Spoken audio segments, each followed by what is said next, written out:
Well, I got my next victim here. It's Ibanez GIO RG series. I got the shark's tooth neck. Yeah, I just bought this one off Craigslist or Kijiji, just like a few other ones. Around $80 I think I paid for it. It had a tremolo on it. Let's grab it here. This guy here had the saddles that aren't height adjustable. They're just one size fits all. Just standard radius heights to match the neck. But it was kind of a pretty low grade one. It's kind of weird. It has one rounded spot for your bridge to the knife edge to go on, and then the other side is just flat. It's an edge, but it's just flat. I don't get it. It is stamped Ibanez, so. But anyway, I'm going to get rid of that, and I'm going to go with something kind of overcomplicated to something super simple. It's a wraparound Epiphone style. Well, Epiphone wraparound. Where's the name? There it is. There we go. Epiphone. Yeah, so it's going to put that on. So I'm going to have to fill in the original holes where the anchors went for the tremolo, and then re-drill for the wraparound. I'll probably leave the cavity open just so it looks like something's missing. Kind of want it to look that way on purpose. The pickups are pretty good. This pickup, the original one's 10,000 ohms. This one's 18,000 ohms, so if you split it, it's 9,000 each coil, and together it's 18,000. It's really, really up there. Not sure what magnets it has, but it must be fairly hot. I didn't actually play the guitar. I was missing a few strings when I got it. I plugged in for a couple seconds to make sure everything worked, but didn't really, try it out at all. Probably switch up the switches and then put a EMG 81 in the bridge and have no other pickups in it. I just want one guitar with one bridge EMG. That's it. Active pickup. So I'll try that. So I got my dowel in there. I'll have to cut it to length to fill in the hole. Oh, that's a nice broken pencil. I got one with some lead to it. There. So we'll spin the dowel around. Make a nice little line. So I'll cut that. I'll try to countersink it a bit so it's flush, and then fill in that hole and drill. Well, it's together kind of. I have the wraparound bridge on. The EMG 81 in the bridge position pickup. This center pickup's just a dud. Took the magnets off the back, but it's just there to fill the hole. And then I put the battery here. Right now I'm sporting an ever active battery. I had Duracells, but my kids took them, so now I have an ever active. And then this guitar was dropped when I bought it, so had a big split around here somewhere. So it's routed an edge on both sides of the RG, so kind of like highlights the body a little bit, gives it some definition and stuff. Otherwise, it was just all that candy apple red. So it's looking pretty good. I got the neck pretty good. Leveled and crowned the frets and sanded them. Put locking tuners on. I love putting those on. They work really well. Sanded the neck just a touch. I didn't even sand through the clear coat on it, but just enough to get it kind of a satiny kind of feel. It doesn't really show up. I would have stopped, see, in this area right here, but it's very smooth all the way through, and kind of more polished here, but you can barely even tell. Just enough, just kind of like scuff it a bit so it isn't all shiny and getting kind of nicks or anything off from before. So my problem here is when I put the dowel in and fill the original holes, you can kind of see one there beside the new anchor bolt here. When I re-drilled the holes, I didn't countersink for the new anchor bolts. You can kind of see below that bolt's as low as it'll go, or sorry, the bridge height adjustment as low as it'll go, and the strings are a touch too high. You can play it. I've played it a few times, but I definitely like to lower it down, you know, say 1 or 2 64ths or something like that, but I can't. I'm all the way to the deck. So I've already shimmed the neck once. It's laying pretty flat on the body. Yeah, it is angling up a bit now that I look up at the camera. But it's going to have to go up a bit more if I'm going to get any adjustment out of this thing. So I have to figure out how to do that the best way. There's videos on YouTube, just like a 3-part series on how to put cardboard in behind your neck, which you can do in about a minute. But I don't do it better than that. I see you can buy wood shim that's tapered or brass shims. I'm not sure where you get them from. I didn't look up StuMac and stuff, but I'm sure you can buy them somewhere. But I kind of want to do this tonight. And I've already put some shims in, and what I used was some of these just brad nails. I just snapped off, say 4 or 5, and put them at this end of the neck, right up to where the bolt would go. Just because I want something solid. I want metal or something that's non-compressible, and no sort of spring or you know, rubber or cardboard that could possibly soak up any vibrations and kind of dampen the guitar at all. It is pretty good. It's staining on it's pretty good. It goes for a long time. But in saying that as well, a lot of people have mentioned that you can put guitar picks in here to angle the neck or whatever you want, and it's hard to tell what has been shimmed and what hasn't been shimmed. It's not, you know, a definite. If you had 5 strats lined up in a row and 2 were shimmed and 3 weren't, you wouldn't be able to pick out the 2 unless he's got really lucky. So I'll shim that up a bit, just get my adjustment down. And one other shitty thing is I put when I drilled for the new bridge anchors, I guess I had a little bit of room left. I should have gone back a bit further. So you can see you have it cranked all the way back to get some sort of intonation. And this isn't a real Epiphone wraparound, this is a knockoff Epiphone. And the real Epiphone ones, actually I happen to have one right here.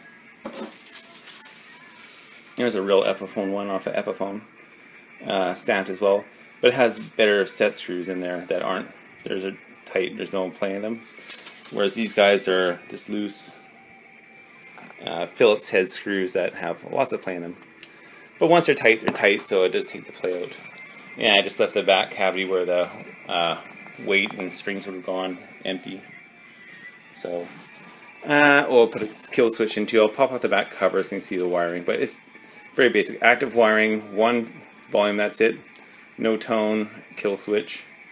Batteries up here so the power wires come down. I think to the jack. And then out to the pickup. Once you plug the jack in, it completes the circuit. But I'll look in the back and go through all that. Okay, so I'll try to adjust the neck and get it to level out a bit. So we're going to get some more bridge adjustment and get the string height down just right. Okay, got the neck unbolted here. So what's another good thing about the locking tuner is the strings are of course locked in, so you can do whatever you want with them. They're not going to fall out of the machine head at all. So none of the posts are kind of locked in the post, so that's fine. So the strings are nice and loose. Let's pop the neck off here. Here we go. And there's my original shim. And just, yeah, so it's just some brad nails wrapped in foil tape. So metal on metal. Try to keep the vibrations going here. But it's already pretty thick. Like, that's a bit of a shim there, that's for sure. So I'll probably, I'm not sure what I'll do here.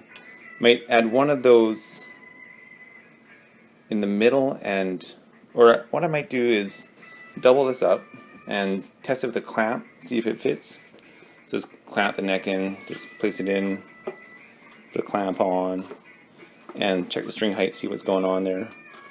And then if it's good in an angle that I can adjust, then I might leave it doubled here and put some epoxy down here, just in this area, just so there's something else. It's not just a big gap between the massive shim and the tip of the pocket here.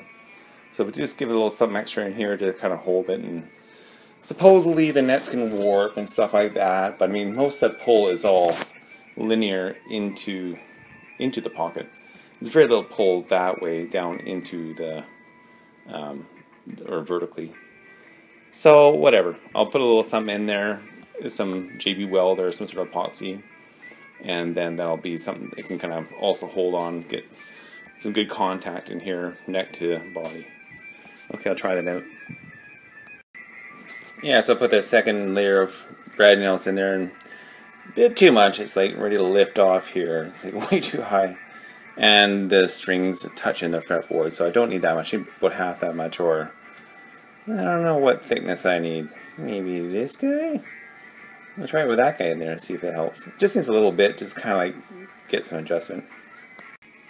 There we go. So I used the fatter end of the razor blade, and it's just about right. So let's use the E-string here. It has clearance, but not enough, so I'll have to pop this up a quarter turn or so, but at least I'll have adjustment. I can put it up or down and get it just right. Okay, got the razor blade in there and a little epoxy, so hopefully once the net goes on, it'll kind of smear a little bit. I'll use some wax paper to fit the neck on, because I want it to still be removable. Like, put the neck in like this, it would be a pretty permanent neck. So it's not a set neck, it's a bolt-on. So put that in there. I don't know if I should add more epoxy or what. It looks like I should add more, but I've never done this before, so I'll try this much and see how it spreads out. Let's clamp it on there, let it dry overnight. I'll probably run these 2 bolts through. I'll run all 4 bolts through. Just let it sit overnight and then pop it off tomorrow and see how it's looking in there. So that worked out pretty good. So just 1 stack of brad nails and razor blade in there, but this is metal. So it's a bit of a tilt, the neck, body, but I do have some adjustment now. It's just a hair up, so and that'll give me about the right clearance I need. I haven't set this up totally yet, but it'll give me something to work with at least. So it worked out pretty good. I did forget one step, and that was the wax paper. So this thing is a set neck now. It's epoxied right into the pocket, but whatever, who cares? This is like a $80 project guitar that I wanted something, one of the kind of a hot rodded, simple player guitar or beater, you know, so you can take it anywhere and it'll just wail with the EMG 81. But what I like about the GIO, the Ibanez GIO, is, well, for starters, they're low cost. It's got some extra features like this Truss Rod Adjustment. Cover that just swings open, so that's pretty handy. Like that. So you get easy access to your truss rod, you don't have to unscrew anything, just flip it back when you're done. Nice simple nut, just a plastic nut. I could have replaced that, I suppose. It's just basic plastic, but I'm just going for high gain here, not going for any real tones. Frets are good. They're not, I guess they might be a jumbo, but I'm not sure. But they're up there. They're bigger than your average like Fender Strat fret type thing. So good sized frets on them, nice inlays. They got good rosewood fingerboards. And the shape, of course. I love the RG shape, like Super Strat from the 80s. And now this is kind of simplified with the bridge. Oh, this one's out a little bit. There we go. Yeah, so it's notched all the where I wanted the strings. So I like this because you can make your own string spacing. And it's simple. It's not good for intonating, but again, this is more just to kind of rip out some metal riffs on high gain. So I'm not gonna do a concert with this baby, or you know, a symphony with this guitar. But it looks good. So total cost, I think I got the pickup with another guitar. So we'll say I use the EMG 81, say 50 to 80 bucks. Not even, say 70 bucks. And then the guitar is 80, so probably go to 130. Well, you can say $150 in this guitar. Oh, I should show the wiring in the back. And it just shows the kill switch. That's standard wire. Just goes from your volume pot positive to the closest ground, and away you go. It kills it without any, it doesn't click or anything, there's no noise, it's nice and clean, just kills it, no problem. Okay, I'll pop that cover off and just show you that real fast. Okay, so here's the back cover. It has a 2012 build date. IBZ R2, improved by T-Jin. And yeah, what the heck, good job for the price, that's for sure. So let's pop the cover off here. And of course, under this cover now is just empty. It's just wood. There's no springs, nothing in there. You can see right through. There's the bottom of the wraparound bridge. It's pretty standard. Come out of your jack here. There's an extra wire here, of course, for that's the active wire. I believe that's actually a positive. I just used black because that's the wire I had, but picture that as a red wire.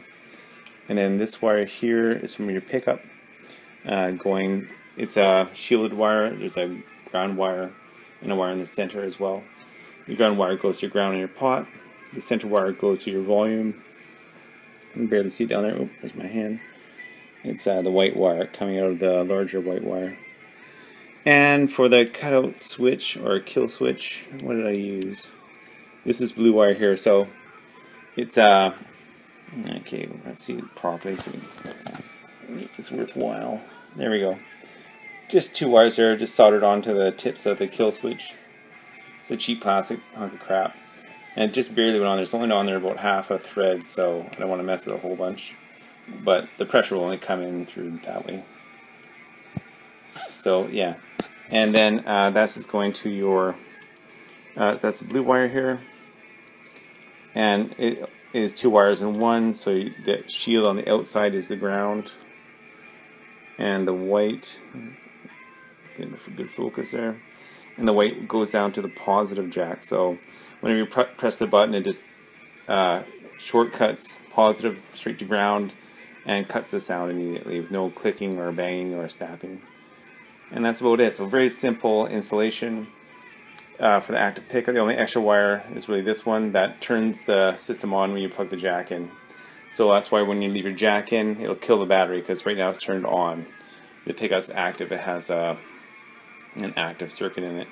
When you unplug it, it goes dead, and the circuit's open, and the power supply stops and saves your battery. I didn't bother with shielding. I usually put everything together and then shield everything after when it sounds bad. But of course this is an active pickup, so it's one nice thing. It's very quiet. There's no noise or anything like that. That's a big bonus to active pickups. And yeah. So hope you like this video. Just a good project. Just a low cost Ibanez RG. But yeah, it looks pretty good, and I'll be a good player. Like my daughter did all the painting on here, and it's got a kill switch, and it's gonna be loud and high gain and lightweight and very simple. Yeah, so great guitar, the Ibanez GIO. Just like The Simpsons, where Ned Flanders is trying to drive away from the Terminator, and Maud wants him to go faster, and he can't because he's in a GIO. Well, this is like a GIO too. Okay, have a good day, bye.